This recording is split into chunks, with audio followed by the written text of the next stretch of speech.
Hey, how you doing? This is Erasmataz here with another Erasmataz weekly show. Today, I'm privileged to have a pioneer of basketball with me. His name is Yaw Sakyi. He's been big on basketball and other sports as well, but I think basketball is his biggest passion. Recently, I saw that he started taking up tennis, but but basketball and motorcycling as well. But, Yes. but I think basketball is still his biggest passion. So we're here to have a chat with him about basketball and basketball in Ghana, and also to a larger extent basketball in Africa. So here I am with my opinions, even though I know you haven't asked for it. Well, actually, not my opinions. I'm going to be asking him for his opinions. So, I would prefer to do it. So we're here to have a chat. Thanks for having me in your beautiful office. Really, thank you for the opportunity to be on your show. Well, it's an honor. It's an honor to have you. So could you please introduce yourself and tell us why you're so passionate about basketball? Oh, okay. So my name simply is Yaw Sakyi, and let me say that ascribing the title of a pioneer to me, it's a big one. I wouldn't describe myself as a pioneer because look, I came into the space maybe about 17, 18 years ago, but there have been people. I mean, basketball has been played in Ghana for decades now. Oh yeah, very active. So yeah, clearly there have been people who have held the fort and have gotten the game going, no matter the state or the condition or the level that we picked up from. So pioneers are there. We're just contributing our quota to the growth and development of the sport. So, but then in a way, I can't describe it as a pioneer because you've done a lot to to expose basketball to people. Okay. So in that sense, okay. I will humbly accept that. So yes, Yaw Sakyi is the name, and don't be heartbroken if I tell you that I don't even know how to play basketball. It doesn't mean I don't know how to bounce, but I didn't play active basketball. Just for the record, and I think I've said this story a few times. I attempted to learn how to play basketball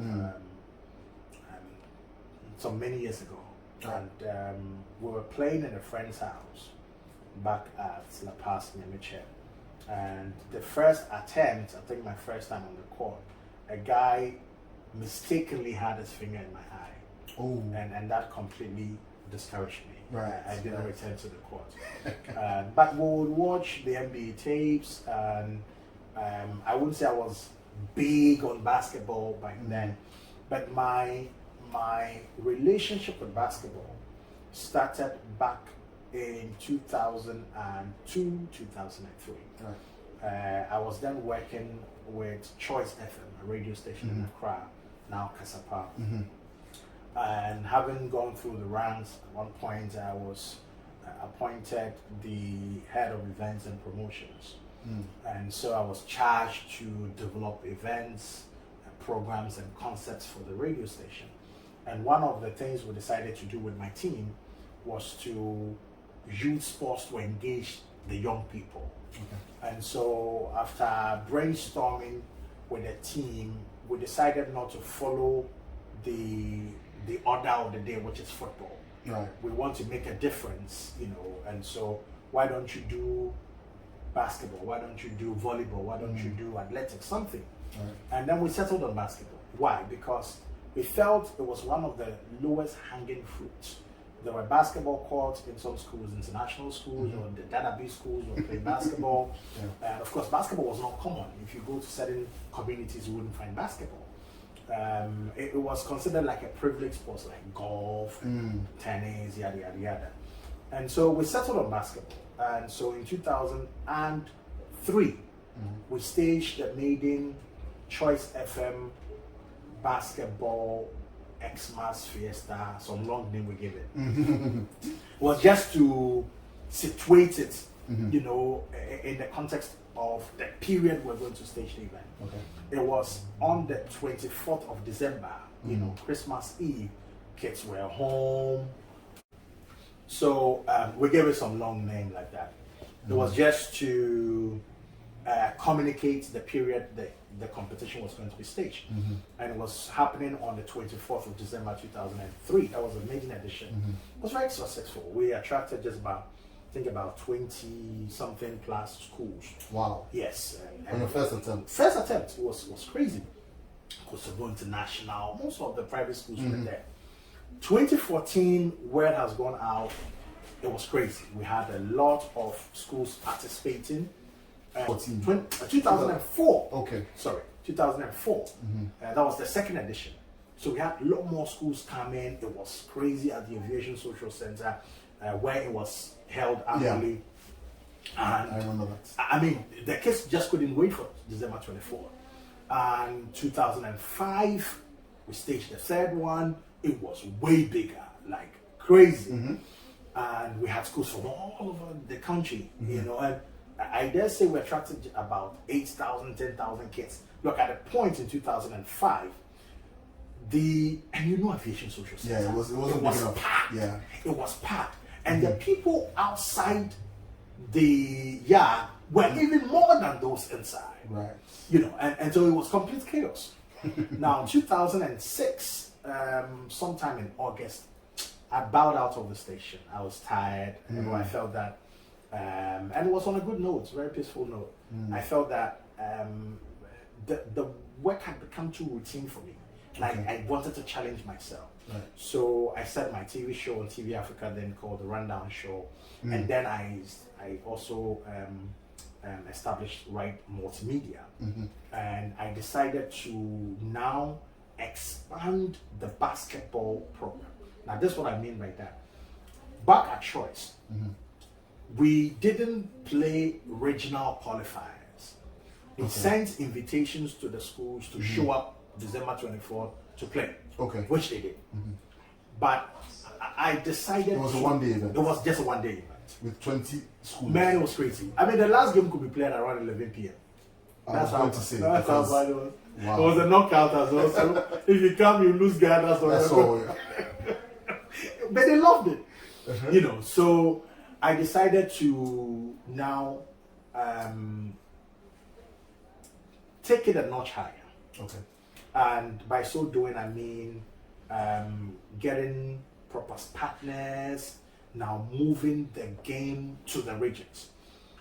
The reason we needed to play regional qualifiers was to popularize the sport in the regions and to build excitement ahead of the final. So you will see us in the region. There will be rivalry, there will be all the excitement, and then after winners are selected, then or determined, then we say meet us in Accra on this day, and that's what we did. So 2006, I remember I worked with Coca-Cola. Interestingly, we had approached MMRS. They were the agency for Coca-Cola back then. We had approached them to talk to them about Sprite coming on board, the choice thing. They didn't match, so no problem. But I went back this time. I didn't go to the agency. I went straight to Coca-Cola, their equatorial office at Roman Ridge. Good. So I remember the day I went there and I resigned from Choice. I just had a laptop and a printer, and I had a little car. So I had my printer and my laptop, the trunk in my car. And I had a friend who was running an office at Joby. So I'll wake up in the morning with my letterheads. I'll go and sit in his office. I'll print my letters and I'll put my stuff back in my car. And I'm on the road distributing my letters. So then this day I went to Coca-Cola. I didn't have an appointment. Then when I got to the reception, you know, typical of receptionists, you have an appointment, you know, you all those things. I was determined to beat that hurdle that day. So I got there and the guy asked me, it was a guy, said, do you have an appointment? I said, I don't, but I can assure you that he'll be very happy to see me. So he was confused. So he thought maybe this is an old friend, blah, blah, blah. And so what's the name? I said, tell him Yaw Sakyi is here to see him. Okay. So he comes back and said, okay, he said you should come in. Left, right, first door, no problem. I walked in. And obviously he was also curious. I don't know how he reported it to him, but he was curious to see who is this person. Exactly. So I walk in, he's looking at me with my bag, obviously with my proposal, and then he was a Nigerian, Ruben, and he goes, I hear you said I'll be very happy to see me. Then I asked him, aren't you happy to see me? Then he was like, okay. He said, can I say yes? He said, you look familiar. Are you on TV? I was then doing the rundown show. On So I said, so yeah, you're the guy. All right, so how can I help you? I said, no, I'm here to help Coca-Cola. Exactly. It's okay. You know what's the issue? And I said, listen, I know Sprite sponsors the NBA, but you're not doing any local activation. And I'm here to partner you. Say, oh my goodness, you came at the right time. We're looking for a local agency to work with on basketball. So you're here at the right time. Do you have a proposal? I said, I have it. I pulled the proposal, I showed it to him. So wow, you came prepared. I said, yes. Then he looked at it. I think it was a Thursday. They said, can you come back on Tuesday for a meeting? I said, why not? Tuesday I was there, discussed budget, boom. That was it. That was it. Perfect This, timing. I'm telling you, divine. This was in 2006. Right. And then we staged the maiden edition of Sprite Ball, which was called the Sprite New Year Ball. A New Year because it was going to be held in January. And we positioned it strategically as the last party for high school students before they go back to school. So it's the Sprite New Year Ball. Okay. Remember, Choice was still having their event on December 24th. But with the speed and the aggression that I attacked this project with, in no time, Choice wanted a quench. Then Charlie. I mean, I feel bad. But the point is, these guys didn't aggressively pursue the project like I did while I was there. Yeah. So I said to them, like, you can't blame me. You are in Accra, you have a radio station 24 hours. I don't have a radio station. I have just a weekly program, just 1 hour on TV Africa. But I was moving to the regions and I was distributing my letters and I was talking to them. And so that's how Sprite Ball was born. And I think that we did some good job that that got the interest of the managers at that time, and so they committed to supporting this project, and that's how it came to stay. And I remember in 2010, so in 2008 we decided to do the regional qualifiers. We did only 2 regions, but then invited other schools from other regions to come. And then in 2009 we did 4 regions. In 2010 we were in 8 regions. So we kept growing, and we'll play regional qualifiers, which were big. At that point, I discovered a lot of the schools that even showed up didn't have basketball courts. You should see where they were trained.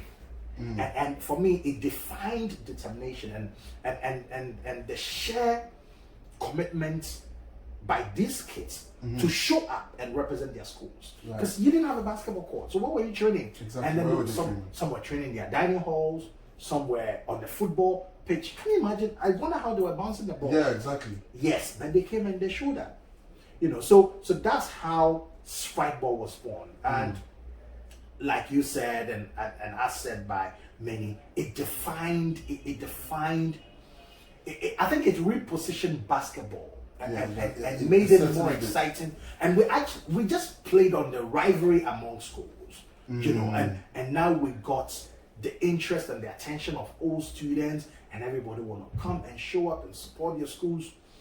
And that's how the success story was started back in 2006. Interesting. So how come let me ask, is there like a national basketball league now? Or do we even have like regional If I'm leagues? going to be straight, we do not have a national league. But we do have regional basketball leagues in some regions. So Accra, Greater Accra has the longest running league in Ghana. It's been played for several decades now, probably 4 or 5 decades. Now. Yes. The reason why you're surprised is because it hasn't attracted the hype, or the buzz and the hype hasn't been created around it, and that is why people are always surprised. Oh, so there's a league in Accra. Yes, a league do exist. There is a league in Kumasi. There is a league in the Dronga-Hafo region. That's the GSP league. There's a league in Takrady. Recently, they started one in Ho. There's something also happening in Tamale. But these ones are on the low scale, So like the one that people consider like a proper league that has a lot of talent is the one played in Accra. But why aren't we taking advantage of the popularity that basketball has shown? Because I went to Tech, I went to KUST. Yes. And Republic Hall. My goodness, we staged it one time. It was crazy. It's crazy. Yeah, it's a highlight of the. Yeah, exactly. That's what Republic Hall Week is about. Basketball. Yes. With your story about how you started Sprite Ball, starting from Choice FM. In your very first attempt, you had 20 schools. There were too many people for the subsequent editions. The space to even contain. Yes. On your first attempt, it means that there's a genuine interest in the sport. So why isn't there that hype for the regional leagues, for the sport of basketball, to make it a national sport like the way we treat our football and even to some extent athletics and basketball? I will try to tread cautiously because sometimes it gets a bit political. And so I will try to restrain myself and to confine myself with what I control. Yeah. Okay. So you understand my point? Oh, no, some are outside my control. It's just an opinion. Okay. So yes. So I think that, and I would not disagree with you. We have not leveraged on the popularity that Sprite Ball created for the sport. Remember, Sprite Ball is just a high school program. Yes. So, just to continue from where I left off, after 2009, I think sometime 2010, we were approached by Milo to say, look, we've seen what you're doing for high schools. Can you create one for junior high schools? And we did. So in 2009, 10, 11, 12, we did what we call the Milo Junior Ball. Why was that necessary? Because there was so much hype around Sprite Ball for high schools, and we needed a platform beneath high school, at the junior high school, to groom more talent, to feed high school. So by the time they come into high school, they will have some good, foundation, and then the competition will be more exciting. We did that for some time, and naturally, after high school, you've played Sprite Ball in 2007, 8, 9, 10. If you were in Form 1, you should be in the university now. So we looked at it and said, okay, at the tertiary level, what kind of competitions exist? GUSA for public universities, GAPSA, back then now called GATUSA, for polytechnics, and then they had PUSA for private universities. Like GUSA was played every 2 years, just like GATUSA and GAPSA back then. And that wasn't enough. So if I played competitively at high school level Sprite Ball, which was an annual event, and I come into level 100, unfortunately it was, let's say, a GUSA year as a level 100, the chances that you might not get the opportunity to play. The next time you get to play, you'll be in level 300. And then you exit, so you only get to play competitive basketball once a year, once in 4 years. I said that wasn't good enough. So I said, okay, let's now extend another platform at the tertiary level, which will not be limited to just public schools, but now combine all the 3 blocks of tertiary education, private universities, polytechnics, and then public universities. And now we started what we call the UPAC Games, Universities, Polytechnics, and Colleges Basketball Championship. And that also took off marvelously. So we did in 2011, very successful, sponsored by Tigo. We went to sleep for some reason, something happened. And then after 2 years, we bounced back 14, 15, 16, 17, 18, 19, 20. So what we have done successfully is to create a path where if you're interested in basketball, you know that you can play in the junior high school program, play in the high school program, and when you get to university also, you get the opportunity to play competitively. There came along a scheme, which I say, in all honesty, I didn't even orchestrate it. The high schools bought into the excitement. They noticed that, look, this was bringing a lot of hype for the school. There were schools that people haven't had before. But because of Sprite Ball, their names were out there. And they were excited. So they decided to do some little investment. I'm talking about high schools. So they will go reach out to the junior high schools and offer scholarships for them to come into the high school just to play. I mean, there have been incidents where headmasters will fight over players, and for me, it's good. No, it's good. Now we saw a similar situation from high school into universities, and you will have university, sports directors calling to say, "Yeah, do you have a player for me? Did you see any talent at the Sprite Ball that you can bring to my school for scholarship?" Yada yada yada. I say again, it wasn't, but it was a natural occurrence. Because the buzz was on, and you needed to recruit the best players to show up at the competition. Back to your question. So why haven't we taken advantage of that to create a national league? A national league is managed by the Ghana Basketball Association. I can decide to have a private league, but a national league in its sense, it's like GPL, the Ghana Football League. It must be managed by the Ghana Football Association. Perfecto. Okay. So that's why I said I will try to confine myself to the places that I control. Okay, so what about the creation of a private league, maybe in collaboration with the Ghana Basketball Association? So that's a very good one. That's a very, very good one. What I do know is the Ghana Basketball Association is putting themselves together to support the regional leagues, to be able to run well, effectively, and then through that you can have the winners from all the regional blocks to play in the national league. Recently there was a congress held, and there's a new president called Atovanes from Takrady, who I'm told is a hard guy. So he's a hard guy. So we are really, really looking forward to some swift, moves to turn around the narrative, because whenever I have parents ask me, so after high school and university, what next for the players? Then I choke.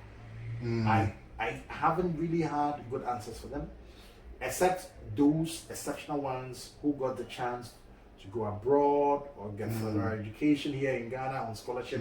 Those are good stories. Those are success stories that we can tell all day.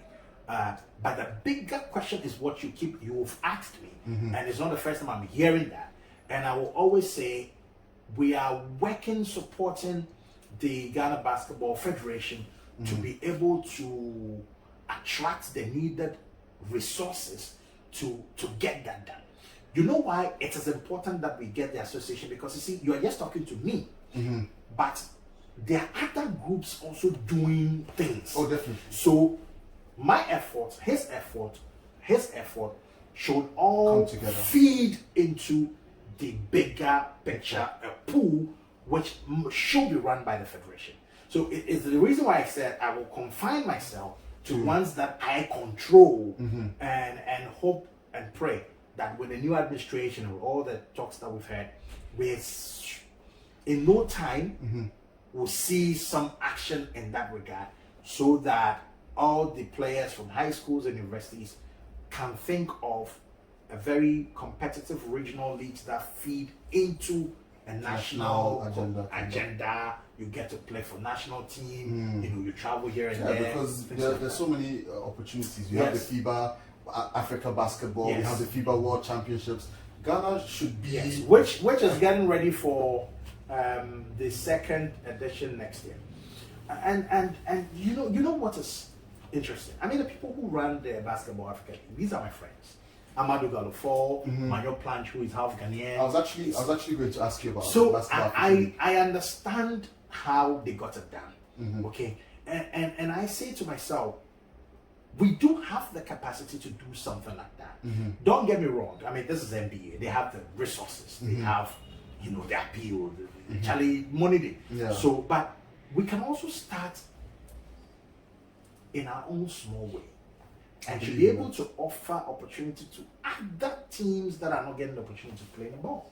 Do you understand my point? Yeah, because definitely. look, Basketball African League has only 12 teams playing, and these are 12 clubs, and there are a lot of basketball clubs on the African continent.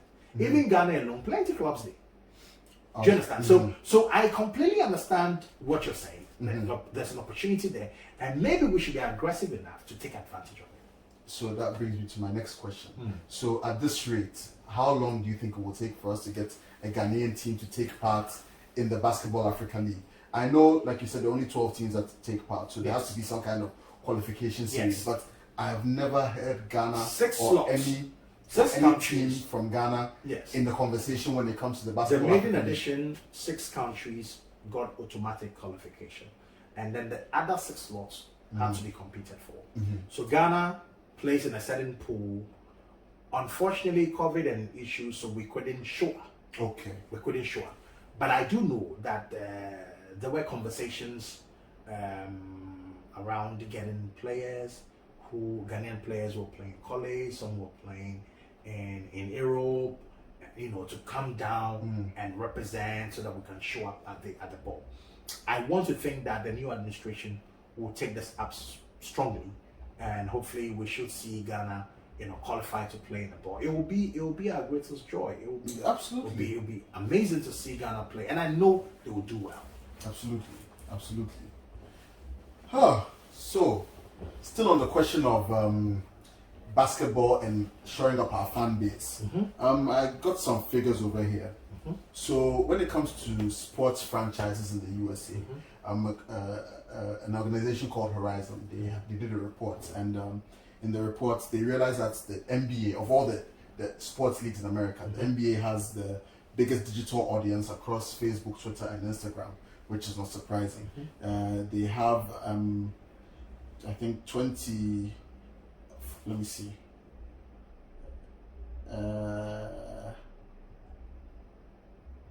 they have the biggest digital inventory so far in 2021 with $170 million. Then at the franchise level, the LA Lakers, I'm talking about franchises across all the sports.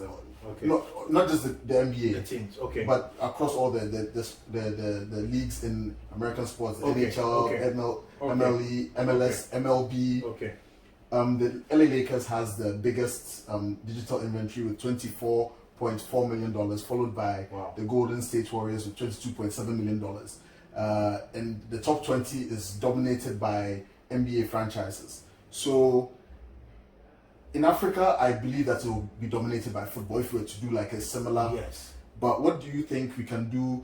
Because basketball, from what I know, this is just my opinion, is like the cool people sport. Yes. And the cool people now are the people now on social media. So how can we like create a nexus between getting the cool people on social media to follow basketball through digital means, maybe by getting them to watch more highlights? Like, what do you think can be done to shore up the fan base so that we also get like basketball teams competing with other sports, especially football, in getting such fan engagement? It's branding and marketing. So the NBA is not just the only basketball league played.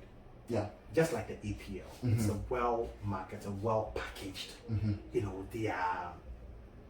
They are strong people behind the brand, right? And they keep pushing it. They keep pushing the frontiers and keep reinventing.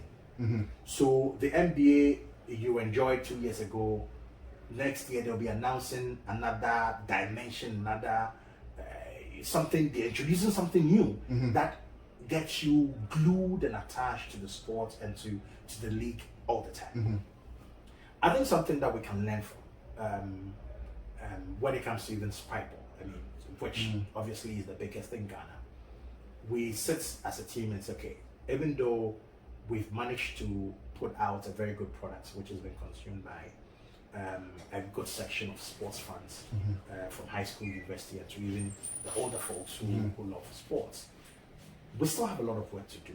Right. How timely we churn out highlights, how we are able to, the coverage of this event, because there are some moments that you don't have to miss, and those things the NBA will miss. Yeah. Even the cameras on every night, just like the EPL, the number of cameras positioned and from different angles, even on the rim, there's a camera. So it calls for investment, it calls for proper planning and execution. And so I'm not surprised that the LA Lakers of the NBA will be leading in this space, because they have done the investment, they have packaged it well, and so they will have people to consume it. Right. So yes, in our case, you're asking how do we take advantage of that? We can only succeed when we have the right investment in it. That if you have a Sprite Ball, how many drone shot, how many cameras are positioned all over the place? Do you even have the arena to play? Do you even have the facility that people can sit comfortably and watch a game and sip in a bottle of Sprite? But you have to rent tents, you need to bring chairs, sometimes they stand and break them, you have to pay. So it will never be the same. But it doesn't also mean that we stay there. Yeah. We need to keep talking like that, as we're talking now. The people who have ears and have the resources and willing to come into the space should do the needful, so that we can build capacity to be able to package the product the way the NBA and other leagues package their product, make it very appealing and make it compelling for media houses to chase them. You understand? So we come to media rights and then people have to bid for it. Yeah. But if you don't have it well packaged, then you go to a media house and you do hustle. Yeah. You say pay me, even though you're giving content. So yes, we have a lot to learn. You mentioned Rite Multimedia. Yes. You have Rite Multimedia. Now Rite Sports. Now Rite Sports. Yes. What part can Rite Sports play in? Rite Sports will continue to talk as we're doing now, and then continue to engage the private sector, because we've built capacity. My team have been operating in this space for a very long time. We've built out the network. I know the people who make things happen in terms of technical knowledge. They can, once the funding is there, they can move in and make things happen. But you also need sports managers. You need the Ministry of Sports. You need government to show the way. Yeah, they should be interested to show the way. I say that if today President Nanado says, look, I want to build 2 basketball arenas in Ghana, or 3 basketball arenas. The government is building 1. I dare say to you that Nanado can get private sector to build 2 more. In fact, Nanado should just announce that he needs companies, to build 3 basketball arenas. And these basketball arenas are not just going to serve basketball. They can be used for boxing and other indoor sports. Definitely. Tell me, Ebo, that we won't get people to come up and make that happen. And I'm just using Nanado because he's the president. But I'm saying that anybody, it could be the minister, it could be anybody who holds some sway, some sway, some pull. Exactly. Me, I'm a small boy. Big Monday. When they show direction, I'm telling you that things will happen. Things will happen. Things will happen. Things will happen. Yeah. So anyway, this is one of the reasons why I have this show. For people like you to tell the story of sports, for us to let people know what's going on and what has been done and what's there to be done. So I always call on the private sector. I always call on people who are interested to invest in sports, because at the end of the day, without the investment, you won't be able to move forward. And there's a lot that can be done with the right investment, and there's a lot of returns that are available. Like that, people don't seem to know. I think people are too fixated with the thought that sports is merely recreation. It's just about some guys going on a court moving from one rim to the other, scoring until one person misses, and then you get a winner. But there's much more to it. Yes. So I'm grateful for the angle you've come with, and so yeah. And you mentioned my name, Ebo.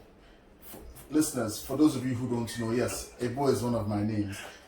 So in case you're confused, yes, it is my name. He's actually family, so that's why he mentioned Ebo. But anyway, yeah. So I think finally, what do you think is your vision for basketball in Ghana and, if you like, Africa for the next few years? The vision really is to not just basketball as an entertaining sport, just an entertainment, form of entertainment.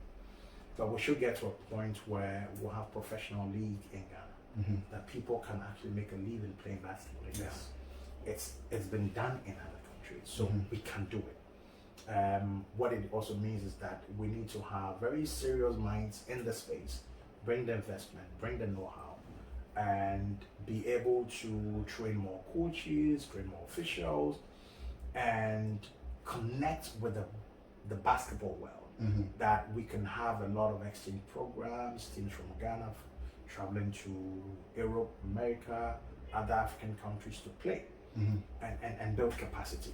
So first of all these can happen with the infrastructure, when you have the right infrastructure.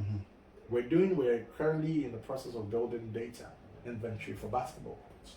And you'll be shocked that there are some regions in this country that do not have one single basketball court.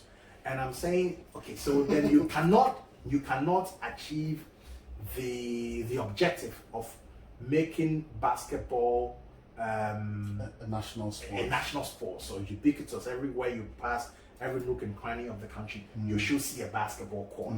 And if there's a basketball in this community, what it means is that you will have, you'll be able to engage the young people positively, all the crime and all the things that when they're idle, they will be thinking about. You can have some kids from that community who never dreamt of going to Achimota School or Infantsepim or Pokuari or Prempeh College because of basketball, end up there on scholarship. So the chain, the value chain, and the benefits that the sport offer, we're yet to realize it. So back to my vision, get a lot of infrastructure out there, be able to create, work with the National Association to create a basketball league, and not just basketball league, one that will be called a professional league, to see people, just like how kids want to play for Asante Kotoko and they want to play for Hasselhoff. When they pick up the basketball, they should be able to say, when I graduate from university, I want to play for that team. I want to play for that team. At that point, we will say we've arrived. Thank you very much, Yaw. Thank you so much. Always a pleasure. Charlie, you force. Ras. You're the guy. So I beg you are the guy, man. So thanks a lot for watching. Once again, thank you, Yaw, for your time. It's been a really, really good conversation. Basketball. Basketball is another avenue, guys. It's not just about football. It's not just about boxing, but basketball. If you really follow basketball in your own small way, if you go to tech, if you follow the Sprite Ball, you see the basketball is really, really huge.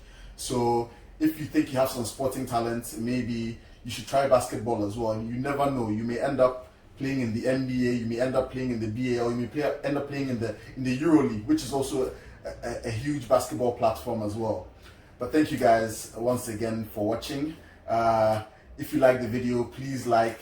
If you haven't subscribed to the channel, please subscribe and hit the notifications button so that you can get notified whenever I put some videos out.